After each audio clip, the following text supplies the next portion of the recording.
there is no way this man has actually said that out loud. Sure, you hate him. You love him. Just admit that you want to look at my beautiful silver hair, you know? Like, it's okay. Listen, we all love to know the guy you're with's not still hung up on his ex, but that's a bit far.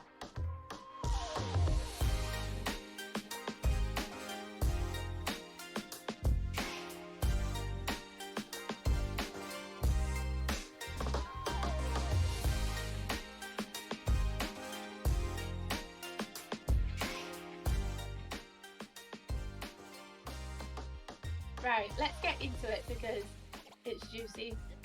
Because you can't wait anymore and you're like, yeah, I want to read the next Yeah. 5. Yeah. Have a sip of tea. Well, actually, I think it's probably too hot for me right now. Got Stanley What out. tea is it? Lemon and ginger because I don't like normal tea. I'm the world's worst Brit. Lemon and ginger. Oh, it's too hot. I can't do it. That's your go-to instead. Yeah, the only way that I'll drink a cup of tea is the boy knows how to do a cup of tea I like, which is basically like a lot of milk and a lot of sugar. So it's basically like hot sugar water. I love that. Yeah. Go on. Chapter Let's 16. get into it. So Jack manages to bond with a fucking dragon and he's still alive. Oh no, I fuming. Absolutely fuming. I was livid. I can't believe it. I'm just really hoping that something happens and he dies at this point. Like, yeah, you've got a dragon, but you've got to go. Now that he's bonded, his life is tied to this dragon's life, right? Yeah. So he can't try and take Violet's dragon anymore now, right? That's a done deal. Like he can't get out of that. That's done. Yeah. Yeah. He's bonded. Right. So there's no competitiveness to be had there now on that front. Yeah. Because to be fair, Violet still has a target on her back now because she's Yeah. got Tairn. But yeah, I don't know. A weird plot turn. Yeah. He's not gonna unbond his dragon. No, he can't. So yeah, And I don't know. Tairn wouldn't surely bond with him. I mean, no, never. But Jack and Tairn aren't on speaking terms, so I guess he wouldn't know that. I feel like there's so much more to develop that it's really weird how it's been left off. Yeah. And unfortunately, I think that means we're going to be stuck with Jack for a while. So no predicting his death again this episode from me. First episode. Yeah. It's almost like a thing now with this show that every episode I have a prediction for Jack's death. Not this time. It's always a new creative way. I was so close to right anyway with that whole prediction. True. We'll get to that in a bit. Yeah, so they basically have a little spat about it, and then the next prediction of ours comes true. Rhiannon, Riddock, and Sawyer are all bonded. Yay! That made me so happy. I feel like the setting or the setup for these books now is kind of it's basically complete. Like we've got our playing field, if you will. Yeah. And I actually really like how I know in the last episode I was like, oh, I've not like grown so attached to these characters, but I feel like these last 5 chapters have made me realize how close everyone actually is. Whereas I felt like, yeah, they're friends, but I couldn't really tell how close. And now I'm like, actually, they've got this little cohort going on that's dead sweet. Which means now's the point where we start caring about characters that may die later. So great. Awesome. I know that is my worry. Yeah, so they're basically all celebrating, and this is the point where Dain comes along to give me the ick again. You know, as a child, did you ever fall and got a scab on your knee? Yeah. You want to pick it, and like, you know that picking at it is going to make it worse, but you do it anyway. And I feel like Dain is like a scab that just will not heal because he will not leave you alone. Like he refuses to go anywhere. Dain is like a scab. Scabby Dain. That's how I feel Scabby about him Dain. right now. That's honestly one of the best comparisons I've ever been given for anything. Oh, but you get what I mean? Like, does it make Kind sense? of. Yeah. Nobody loves a scab. Everybody loves a scar. Nobody loves a scab. So, like, Right. So what you're kind of saying is Dane's like a caterpillar who could become a butterfly, but right now he's just a caterpillar. I don't think he's ever gonna be a butterfly. Oh, poor Dane. No, let's not feel bad for Dain, okay? Dain does not need sympathy. After these 5 chapters, I don't understand how anybody can be a Dain supporter. And I'm Actually, so no. sorry for my old self. You said it even back then. You were like, I made this mistake with Tamlin, and I think I might be doing it again. And I will say for you right now, after these 5 chapters, unforgivable, unforgivable. Yeah, no, fully. And even if Violet decides to go back there and give him a second chance, done. Well, I I mean, won't be done because I want to I carry on think she reading, but will. I think not. I think she will not as a love interest. I think that's no. done for her now. Like she's just outgrown him in a space of a couple of Mm, months. Or I feel like she's just seen him at his worst almost and realizes that she can't rely on him the way she thought she could. But we're yeah, moving off topic. yeah. But Sorry. I think so. The thing that pissed me off the most about this was I cannot believe that he tried to force her to choose Andana over Ten, and I'm not no no shade to Andana at all, but his reasoning was insane. If Violet chooses Andana, she'll choose a dragon she can't even ride, which means she'll stay in Basgard, nice and safe, and I'll never have to worry about her again. Like the way that he treats her like a toddler. I don't think I ever seen the downfall of a character so much so quickly. They're best friends. And I think that's what's hurtful the most is the fact that there is such a lack of him not caring about what Violet actually wants. Like she wanted Tairn and she wanted to be with the strong dragon because that's how she feels. I just want to add a little note from my little threads live uh reacting because I made a thread. My first reactions was I really can't help but think that Dain is jealous of Violet for bonding with Ten and Dana. And 12 people have liked it, and I don't know if that's a sign um that Well, I 12 am people right. have liked it, but they were suspiciously quiet. Yeah, no one said yes, no one said no.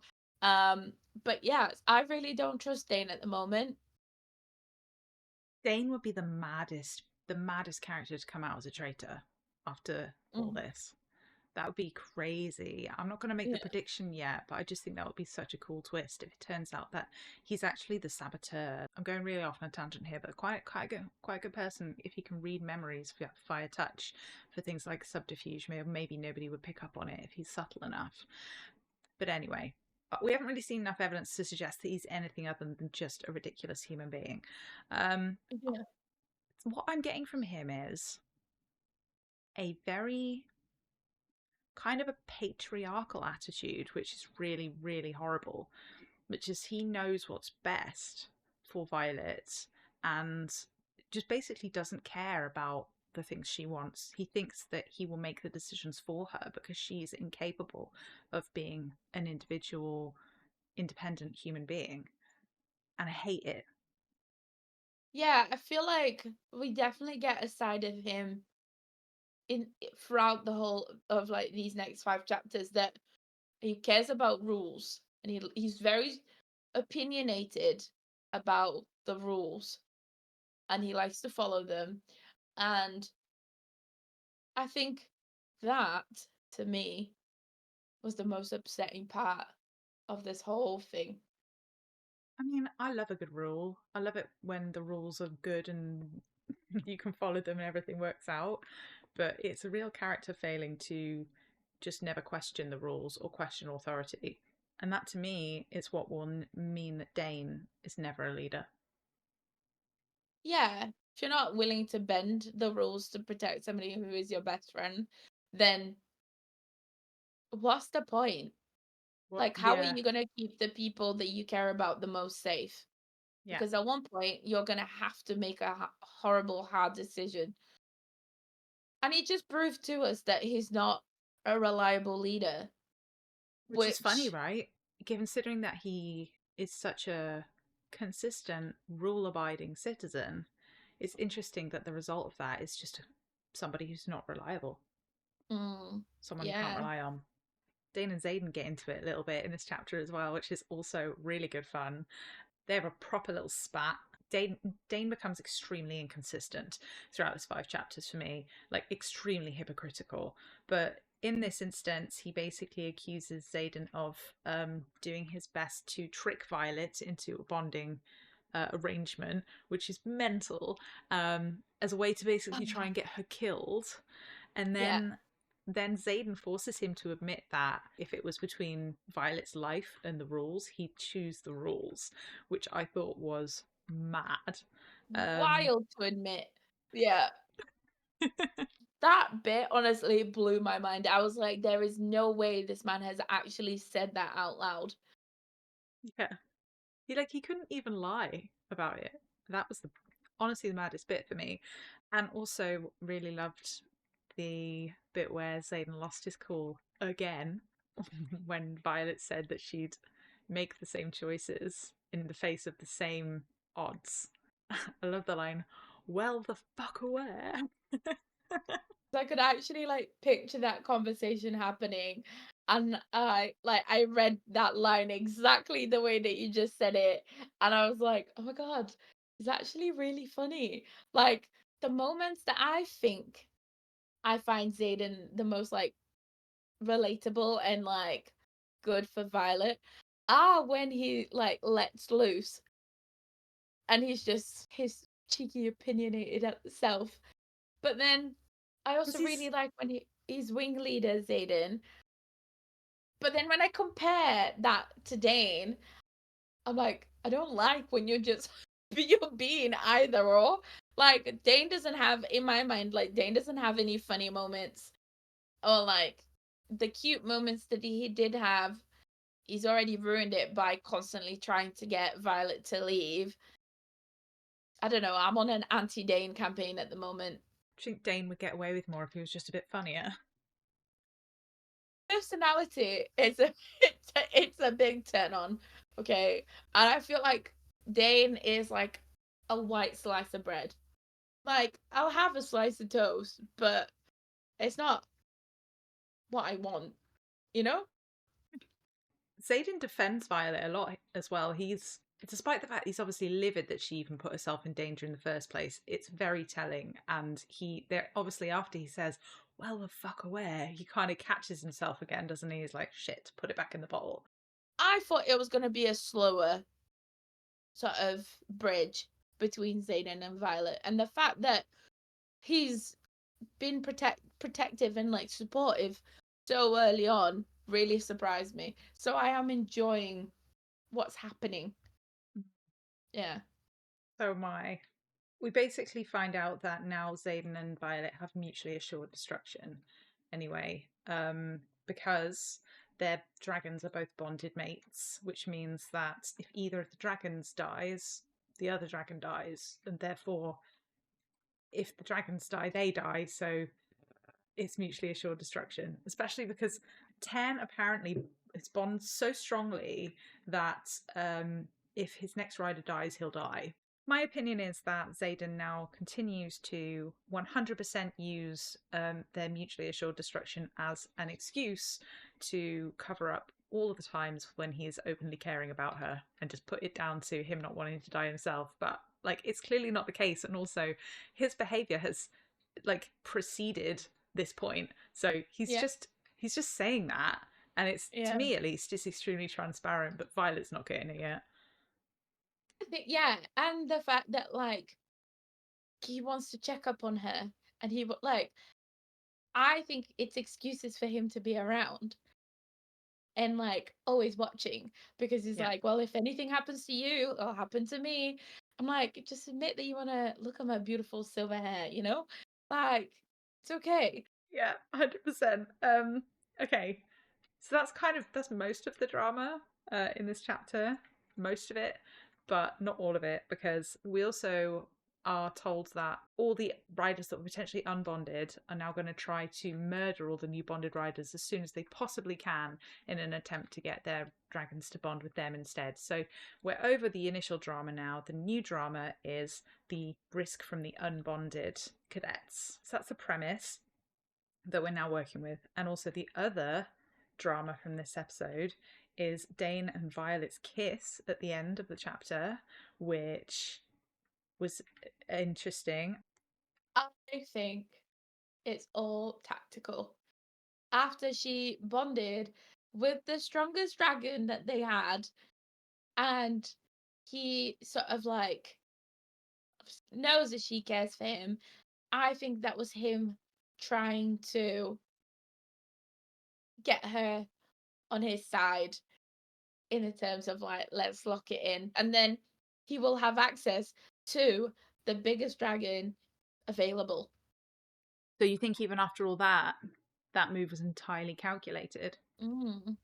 Wow. Okay. You really do have a low opinion of Dain right now. Yeah, I hate him. I really do hate him. Like, don't get me wrong, that doesn't mean like I don't think he likes, like, I definitely think he did it because he likes her, but I think that deep down there is, I don't know, that's sort of how I'm feeling right now. I feel like there were ulterior motives.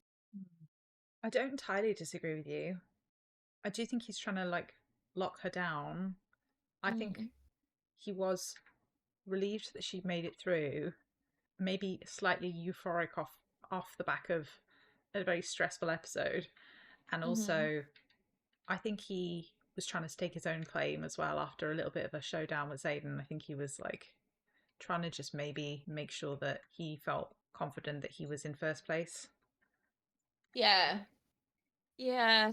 But I think it was subconscious because I don't think he really realizes that Xaden is competition at this point. I think yeah, he definitely like jealous. Because there's no way he doesn't see how much like Xaden has taken an interest on Violet. I genuinely don't think he sees it at all. Really, Yeah, I don't think he has a clue. I don't know. I like to think that he's a lot smarter than he looks. I think he'll realize at some point and he'll take it really, really badly. But I don't think he's seeing that right now. I think he's still utterly convinced that Xaden is a danger that he needs to protect Violet from. And I don't think he's quite realized the nature of it. But yeah. Ooh. The next day, all the separatist kids decide to sit at Violet's table. They've just decided that they're friends with her, so I guess that's her new reality. And she's very confused by this until she realizes that Dain set it all up so that he can keep an eye on her at all times, even when he's not there, which is kind of adorable. Don't ask me why it's adorable when he does it and it's not when Dain does it. It just is. That double standard that I was telling you about. Yeah. Like, it's. I thought it was cute too, and I was like, oh, he likes her. He's looking after her. Yeah. He basically has complete control of all of the separatist kids, like his own little army faction. And Imogen has basically assigned herself as Violet's personal trainer from here on out, which I think is hilarious. Um, there's something weird going on. It's absolute. It's unquestioning. It's like he has his own troops. It's bizarre. I have anxieties over this. I have multiple anxieties. It's giving something is brewing, and we don't know yet what it is. After that, Dain tracks Violet down and goes back on the kiss. Which Violet's fine with because she's not feeling it. But he, like, honestly, his reasons for this were so funny. Like, I genuinely feel like he's treating her like a safety net. Like, you know how I said I think a few episodes ago, he thought that she was just gonna be waiting around to be like a lovely little wifey for him Yeah. when he decided that he was ready. And Hmm. I think he's 100% treating her like that, just like she'll wait for him. It was such an assumption.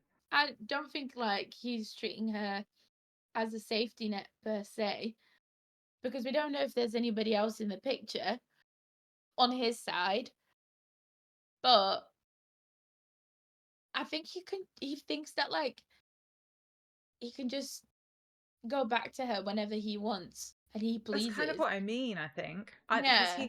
he literally said, he was like, "Oh, maybe next year, you know." Like that the decision was in his hands there. I honestly thought it was so funny. He misjudged that to a mad degree. This is why I say that I think he's treating her like a safety net that should just be waiting around, because kissing her in Hmm. the first place was incredibly disrespectful. If he really cared Yeah. about her image, he wouldn't have done it in front of everybody, because everyone knows how frowned upon that would be, and the reputation that she would gain from being seen to sleep with somebody her senior.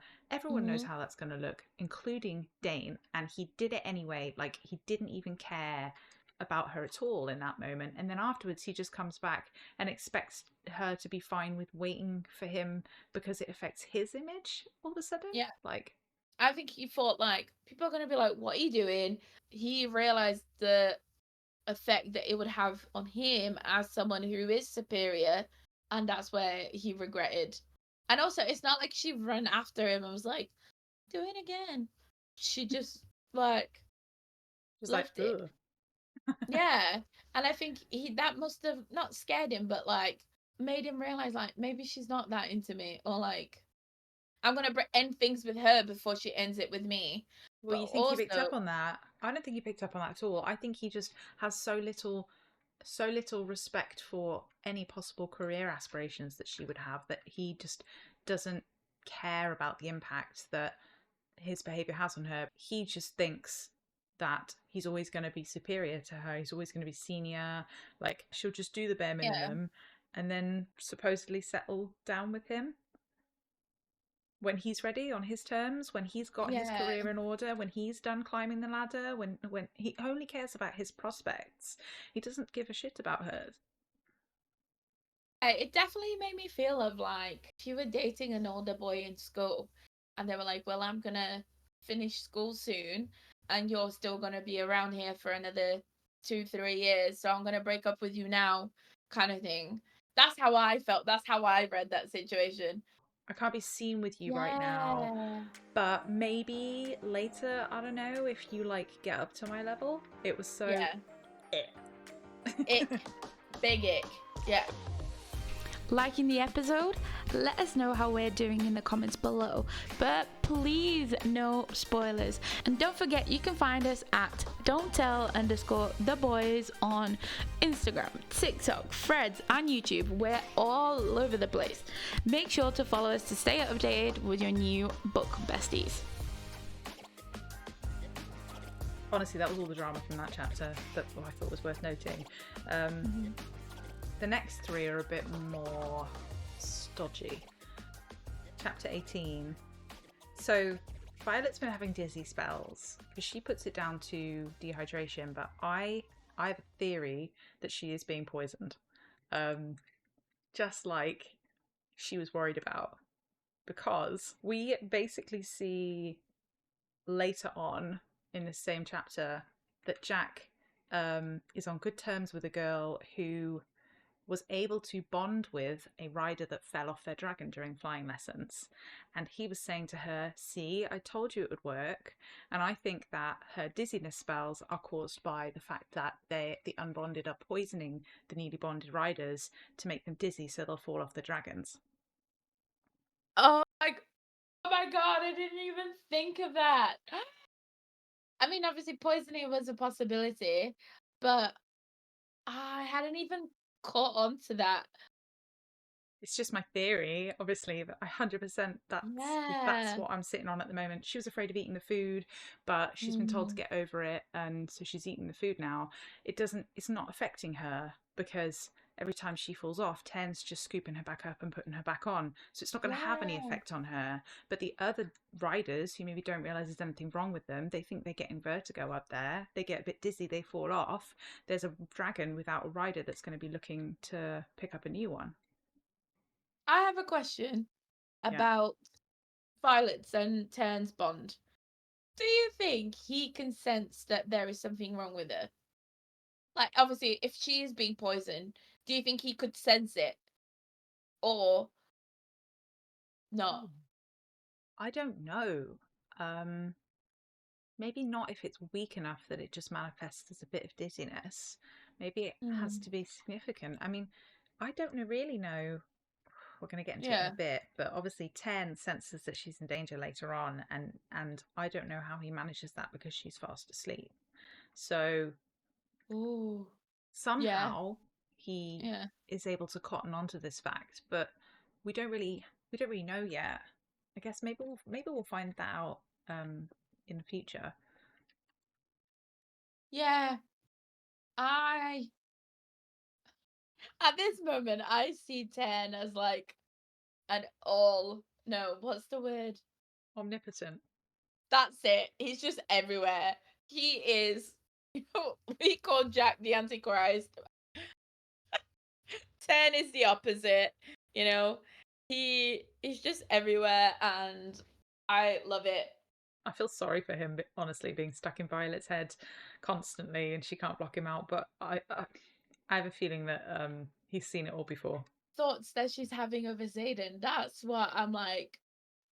Plus, also, like, if he was able to get through to her via her dream, no thoughts are safe. I would be honestly mortified. Well, I love that Violet is either selectively oblivious to certain things, despite how smart she is, or she's just got no shame, which I'm totally fine with either of Yeah, those. But yeah, yeah, because there is a bit where that oh my god, that actually made me laugh out loud. Where Ten is like sort of takes the mick out of Violet, and he goes on about Xaden when Xaden like yeah when her heart races over Xaden or yeah, something he's like that, like, and she cuts him yeah, off. sure, you hate him, you love him. It was so So funny. good. Yeah, loving that for her. He's loving it as well, and like I said, he's seen it all before. He's just not first. So, um, also, I know that they know how Xaden feels too, but they're obviously just staying out of it. So that's quite fun. We've spoken. No, I'll carry on. We'll wait. Okay. Yeah. Um, right. Yeah. So now we're over the possible poisoning theory. Hmm. I also had to just note, like a side note, that Violet's storybook that she grew up with doesn't exist in the library for some reason. Another theory that good. Yeah, I noticed this, and I wrote stuff down because I have a feeling that that book contains something her dad wanted her to know, like a secret or potentially even whatever the Griffins are looking for. It does feel like a very calculated move that they've taken it out of the library, like they're controlling some information somewhere. I Yeah. also thought it might have to do with the Venin Riders, but I don't Ooh. know enough about them. Yeah. I know they're going to come into it at some point. It might not even be in Yeah. this book, but they're Yeah. definitely gonna. Um, Hmm. Jack's going to turn out to be like King Venin Rider eventually, or some random shite. I don't know. Yeah. We'll see. After this, Dain and Violet have a massive fight. And she said some things which were 100% justified, in my opinion. He deserved every single one of them. But she was feeling bad about it because she was like, I'm the person that's cut this friendship off now. Yeah. When it's not her fault. He did all the damage. At one point in that argument, I noted discussion. What the actual fuck? What's just happened? Dane is a jealous little bitch, but I can't find it. Oh, oh, the bit that he says that is really bad. He tells her off for bending the rules at the gauntlet and basically says he thinks that she did behave dishonorably, but is just choosing to overlook it because it means that she survived. And that's the moment where it just like she kicks Kicks off. everything off. Yeah. Yeah, because he's Rightly just not on so. her side. Yeah, he's not on her side for Yeah. anything. He doesn't have her Yeah. back. I feel like it was the bit where she says, like, oh, this place just brings out, like, the true colors of people. And it's like, I can finally see basically who you really are, which is a silly bitch. And it really touched me that he has the audacity to stand there and still, like, try and call her his best friend. Yeah, Like, he's being condescending, an awful friend in the first place, doesn't trust her at all, doesn't believe in it. Oh, that bit just made me so angry. It yeah. made me so angry. And I'm actually really proud of Violet that she had enough and walked away. Yep, completely. So they finish off their massive fight, and then another student manifests their powers, which is that they are an intrinsic, so they can read minds, and this is a capital offense. So I have a lot of thoughts on this. Just for me, Yeah. this was actually the maddest moment of all 5 chapters. So if you gain the power of reading minds, they'll kill you for it on the spot, and you can't control it in the beginning. I genuinely just put why next to this. Like, this, there is a big reason why this is a capital offence. This is a calculated move Mhm. by the people who are in power to Yeah. just remove anybody with this power from the face of the earth. And I think that's mad because it would be so useful. So Mhm. that's a huge red flag to me. That's a massive red flag. I fully agree with you. Like, as soon as we're told what it means, I was like, there's obviously something is being hidden that they don't want anyone to find out. Yeah. Also, the cadets don't have a choice of what signet they get from their dragons. Right. So what the actual fuck? This is there've been a lot of moments in these books so far where I have just thought that the rules are ridiculous in the first place, but this one just takes the Yeah. fucking cake. What? It's not fair. I'm sorry. It's not fair. I also want to add, because I thought another reason why I thought this was really interesting is we know that Dain can see memories via touch. Oh my god, you're so right. I never thought about that. He's all So, right though. yeah. But then also, reading someone's mind and seeing someone's memories are different. But is it that he can see somebody's memories via touch and they have to let him in? Or if he touches you, he can see your memories? I don't think it's just, I think it's just Because a power that he can choose when and when not to use because he's like it's his power. He can turn it on and off. because if that's the case, then there has been moments where he's touched her Yeah, I never already. thought about this. Oh my god, that's so right. Do you think that he's been checking her memories without her consent? Yeah. That's because how else is he gonna be so protective of her over Xaden without seeing how her thoughts about Xaden in the first place? The temptation now to go back and reread every physical interaction that Dain and Violet have had to work out how He much was he giving her a knows. massage. Right, but how much does he know about her interactions with Xaden? Like Yeah. she's been keeping secrets from him. I think it's only recent memories, but oh my goodness, he may know more than we think he does. So your theory of him potentially being the bad guy could be a true and real theory That because we holds don't know weight. the actual extent of his power. Like we obviously we know some of it, but yeah, we don't know if he's actually we don't know if he's telling the truth. We don't know what yeah, if the person needs to give him is it like Reese where you have to let the wall down, but not No, I everybody don't has a think so. wall. So that means that he just willy-nilly touches you and can see your thoughts, your memories. Only recent memories, right? And I'm not going to give him too much credit because Yeah. he's not really in a position of power yet. So I don't really think that he's ultimately going to be the person who's like, working with the enemy in terms of the wards dropping and the Mm. Griffin Riders. But that's, yeah, I never thought about that. You just blown my brain wide open. I was thinking like if it's a potential thing that could happen, Yeah. it's worth noting it now because then we can keep an eye on every single like exchange that they have. And I will be. I will be. Oh, okay.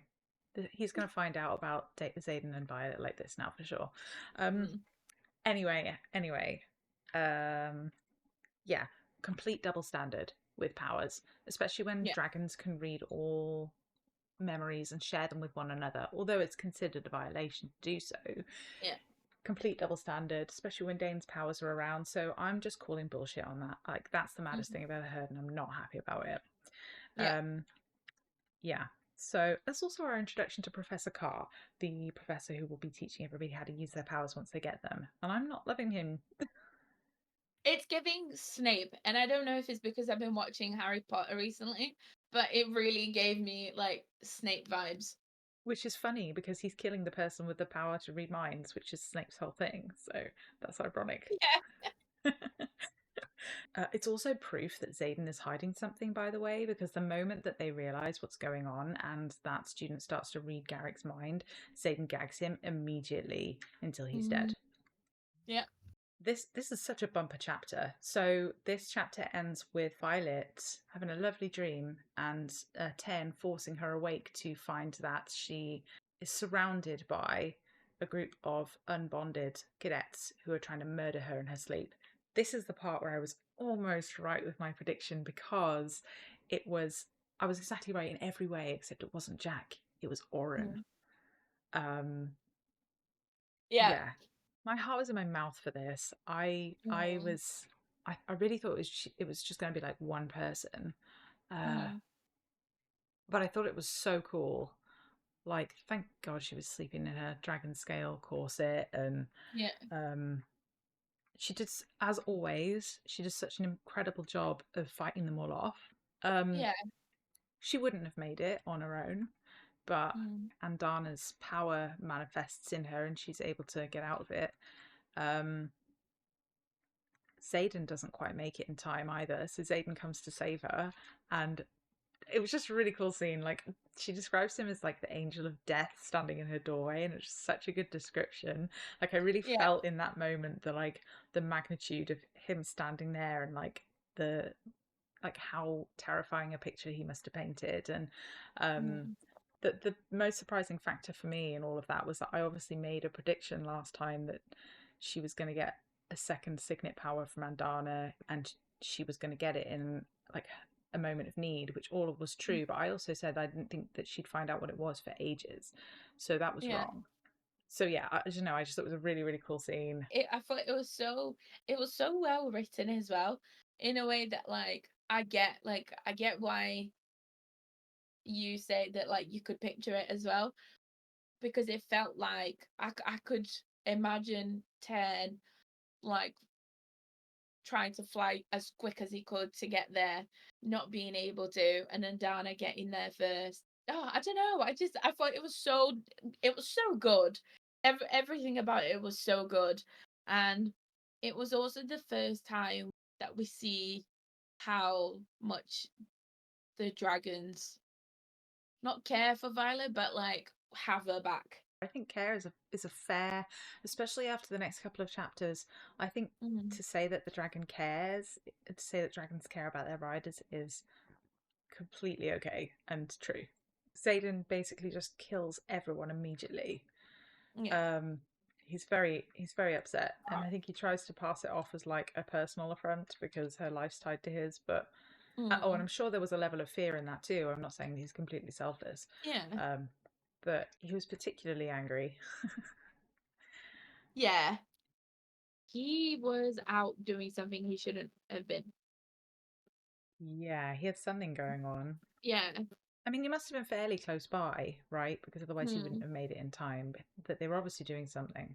Violet, Violet goes into shock, which um, is a very sexy scene A between bit. her and Xaden, where he like is checking her over. I Yeah. put a lot of notes down for this because I just wanted to remember the exact details of what this scene entailed. So he checks her wounds, which is quite tropey. I loved it. Yeah.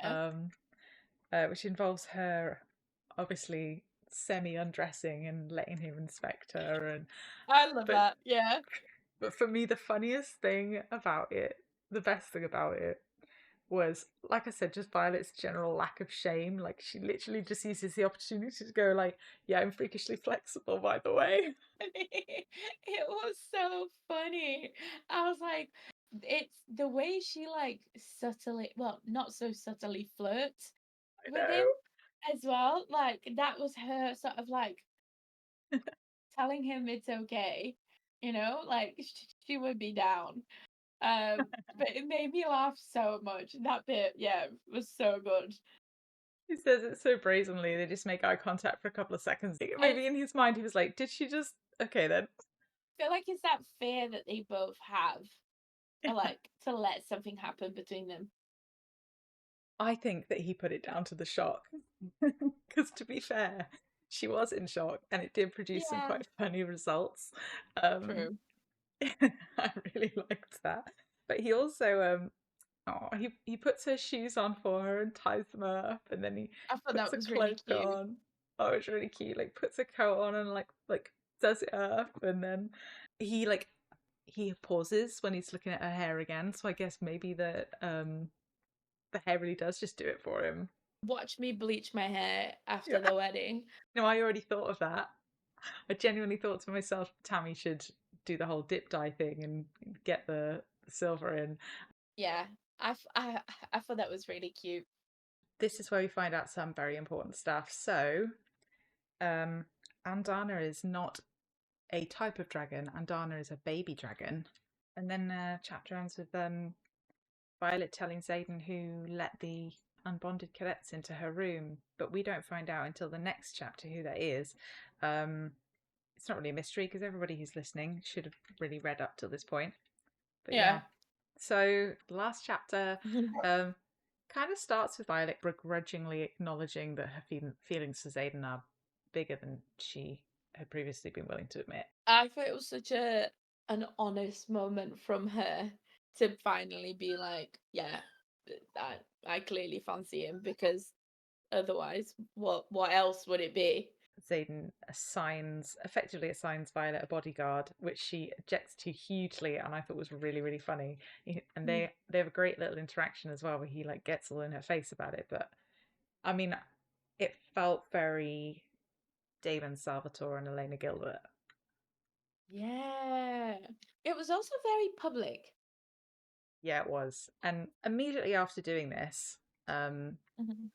we get the bombshell, which is that he then takes to the stage and outs Amber Mavis for the capital offence of attacking Violet in her sleep and oversees the execution of a woman that he was sleeping with last year. This is where I had a very emotional reaction in my notes.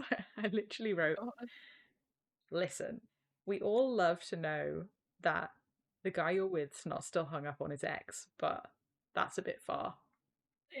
That's so true. Oh my god, yeah. I had completely forgotten that they were involved. He just doesn't even blink. He just outs Amber and has her executed on the spot. I love that Tairn was the one that ended up killing her as well. And what we need to talk about beforehand is Dane's argument with Violet, basically not believing her. It literally took Violet telling Tairn that he needed to show all the other dragons her memory for Dane to believe her. Like I said right at the beginning, it's so patriarchal. It's I Mm. know what's best for you and I should be in charge so you're not a danger to yourself. But I think without making it too topical, a lot of women may find that's a very close to home topic. The idea that a man in your life who's supposed to have your best interests at heart won't believe you when you say that somebody has done something to you without absolute proof. Yeah. Yeah. I feel like that's it's definitely a theme that we've seen so far with Dain and Violet's relationship. To me, the most defining moment of that actually was how I felt so sad for Amber's dragon. Yeah. That's the first moment in this book series where I thought I might cry. That was just such a moment to end it on. Perfect ending. Yeah. Yeah. Perfect ending. Now we can read chapters 21 to 25. I need to write down because I just always forget where I'm up to or what chapter I need to read. I think you've got a prediction to deliver. My one and only. I think that because Tairn and Scale have mated and they can obviously communicate with each other, I have a feeling that they can all speak with each other. And that includes Xaden and Violet as well. So my prediction is that there is some way that they can all communicate with each other. Ooh, I don't know. Okay. I don't know. That's literally the only one that I could think of. Yeah, because notably, I suppose Xaden can't hear Andana speaking, but I just thought that's because she didn't want to talk to him. Maybe there's more to it. Yeah. Okay. Do you have any? I'm none that I haven't already shared earlier. Okay. But yeah, that's it. So yeah, we can end it here. If anybody listening is reading along with us, we want to hear your predictions at this point as well. We want to hear what you think of ours. Do you think we're right? Do you think we're wrong? You know, for and against. If you already know the answers to this, don't spoil it. We don't want spoilers on this podcast. Not spoilers we haven't delivered ourselves. You can let us know, though, if you thought the same thing at the same point in time. You can let us know. You just let us know your thoughts on the episode. Tell us how we did. Yeah. Thank you for joining us. Thank you. I guess we'll see you next week. See you next week. Bye. Bye. Join us as we read and react to Fourth Wing for the first time. Find out if I loved it, if Chesca hated it, who's hot, who's not. We'll also be doing other fun things like character rankings, fuck, marry, kill, would you rather, and answering your questions. Follow us across social media at don'ttell_the_boys. And finally, please rate our podcast after you decided you like it.